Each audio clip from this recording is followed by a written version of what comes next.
নমস্কার বন্ধুরা, অনুরাগের রান্নাঘরে আপনাদের সকলকে স্বাগত। আজকে আমি নতুন একটা ভিডিও নিয়ে এসে গেছি। সেটা হচ্ছে আমি বিস্কুট বানাবো। তার জন্য লাগছে আমি 1 বাটি ময়দা নেব। আমি দেখুন ঘি নিয়েছি, আমি গলিয়ে নিয়েছি ঘিটা 1 কাপ মতো। আমি চিনি যে যেমন মিষ্টি খাবে তার জন্য আমি 1/2 বাটি চিনি নিয়েছি। চিনিটার ঘিটা আমি এখন খুব ভালো করে মিক্স করে নেব।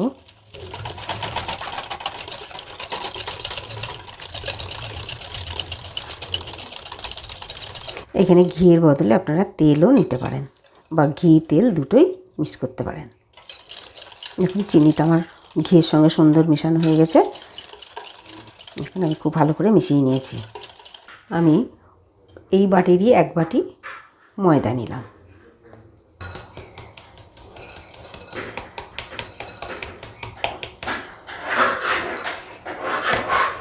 এখানে আমি 1/2 বাটি দেখুন সুজি নিয়েছি। 1/2 বাটি, একটু কম দেব, একটু কম দিলাম, ওই 2-3 চামচ মতো দিয়েছি।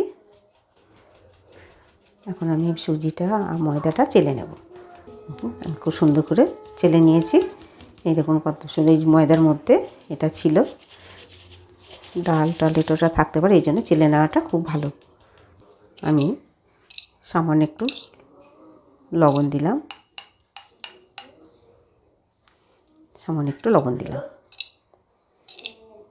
মিষ্টিটা ব্যালেন্স রাখার জন্য। এবার একটু বেকিং পাউডার দেব।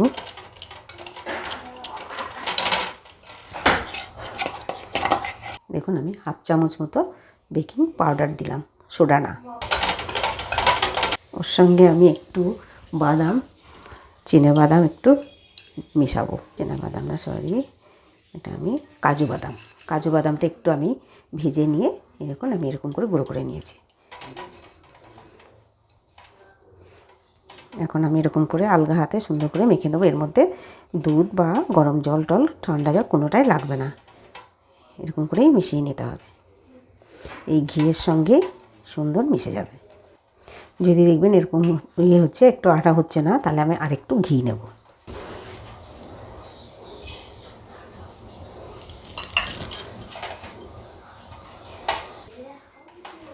এরকম সুন্দর মাখতে মাখতে একটা ডো এনে যাবে।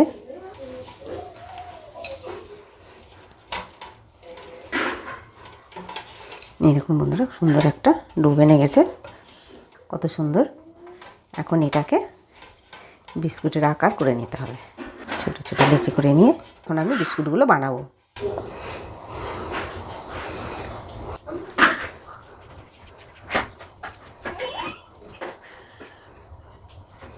বন্ধুরা এরকম করে আমি প্রতিটা বিস্কুটে আমি একইভাবে বেনে নেব। সবগুলো একই রকম করে তৈরি করব। বন্ধুরা আমি যেমন করে বানাচ্ছি আপনারা এরকম করে বানিয়ে খেয়ে দেখবেন, খুব সুন্দর লাগবে, সুস্বাদু লাগবে, খুব দারুণ টেস্টি হবে। দেখুন বন্ধুরা সব বিস্কুটগুলো আমার তৈরি হয়ে গেছে। এখন এই যে আমি দেখুন একটা নকশা করে দিচ্ছি।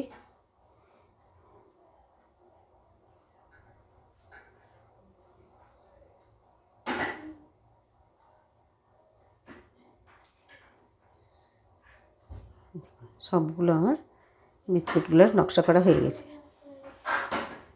এখন আমি বিস্কুটগুলো সাজিয়ে নেব।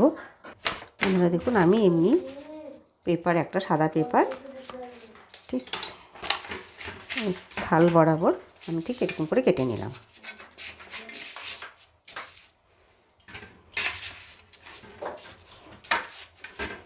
এখন আমি এই পেপারটার উপরে একটু তেল দিয়ে দেবো, বা ঘি বা তেল যে কোনো একটা দিলেই হবে। আমি পেপারের উপরে একটু ঘি দিয়ে দিলাম, ঘি দিয়ে সুন্দর করে মুছে নিলাম। সবটাতে দিয়ে দিলাম।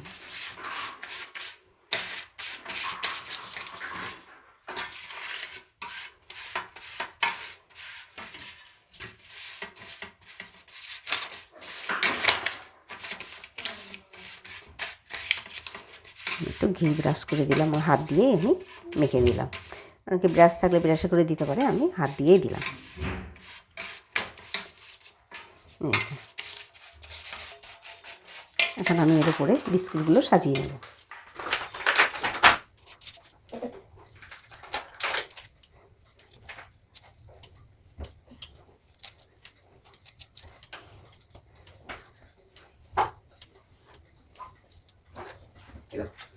বন্ধুরা দেখুন আমি সুন্দর করে সাজিয়ে নিয়েছি। এখন আমি কড়াইটাকে একটু গরম করতে দেব। তার আগে আমি কড়াইয়ের মধ্যে বালি দিয়ে নেব।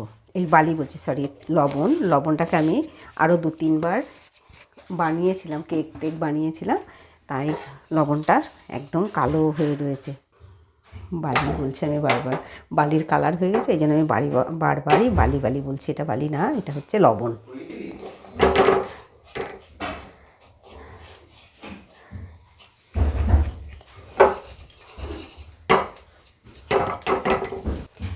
বালিটার ওপরে আমি একটা স্ট্যান্ড দিয়ে দিলাম। লবণ দিলাম, লবণটা দেওয়ার ওপরে আমি একটা স্ট্যান্ড দিয়ে দিলাম।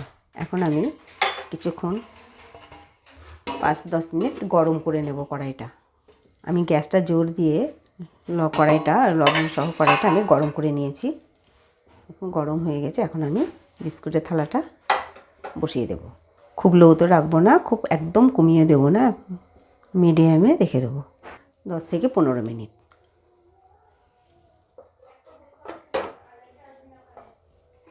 এখন আমি থাল দিয়ে ঢেকে দেব ঢাকনাটা দিয়ে। এই দেখুন বন্ধুরা কত সুন্দর ফুলেছে, আর দেখতেও কত সুন্দর হয়ে গেছে। এখন আমি গ্যাসটা বন্ধ করে দেব। নামিয়ে দেখাবো আপনাদের। দেখুন কত সুন্দর ফুলে গিয়েছে, কতটা ফাঁকা ফাঁকা দিয়েছিলাম তাও ফুলে গিয়েছে। দেখুন কত সুন্দর হয়েছে। এই যে পিছনটা দেখুন কত সুন্দর। এখন গরম, একটু ঠান্ডা হোক। বিস্কুটগুলো এত সুন্দর হয়েছে বন্ধুরা, মুখে দিলেই মিলিয়ে যাবে। খুব সুন্দর টেস্ট হয়েছে, আর দেখতেও কত সুন্দর হয়েছে। দেখুন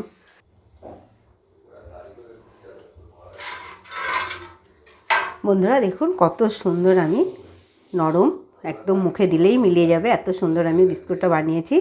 আমি যে করে বানিয়েছি আপনারা সেইভাবে বানিয়ে দেখবেন, খুব ভালো লাগবে খেতে, খুব টেস্টি হবে। ভিডিওটি দেখার জন্য ধন্যবাদ। ভিডিওটি ভালো লাগলে লাইক করবেন, শেয়ার করবেন। আবার আসবো নতুন একটি রেসিপি নিয়ে।